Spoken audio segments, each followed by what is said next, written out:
persons we had harmed and became willing to make amends to them all.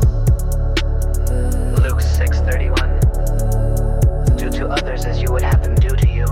Amends, the fairly favored by divine grace, not performers scandal doers who reflect the mercy they have freely received. These are not people trying to earn forgiveness, they are those who know how much they've been forgiven through the blood of Jesus. And they pour out that mercy from a healed place because they live under the waterfall of mercy at the cross. They naturally extend it. In doing so, they remain under the continual flow of divine kindness, not judgment. Mercy begets mercy.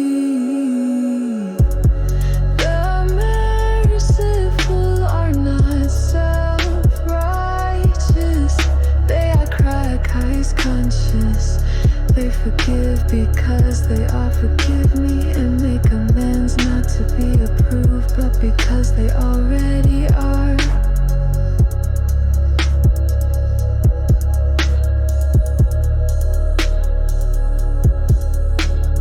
Matthew 5:9.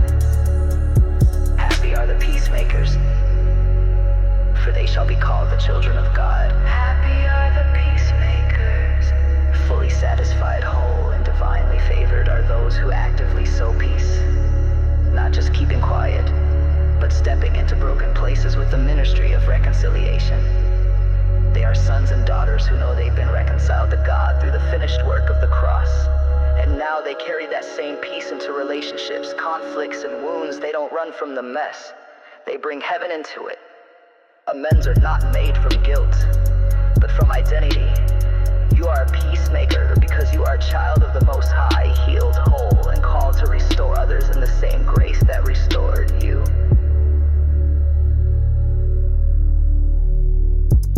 Step 8, we made a list of all persons we had harmed and became willing to make amends to them all.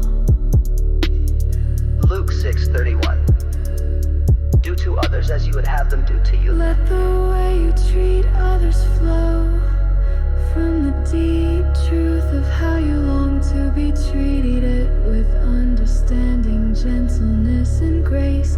The law demanded fairness, grace invites transformation. This is not just behavioral, it's relational. When you've received God's lavish kindness, it changes how you respond to people, even those who've hurt you or those you've hurt. Making amends means giving what you've already received from heaven. We love because He first loved us. We do unto others not to earn righteousness, but because His righteousness is already alive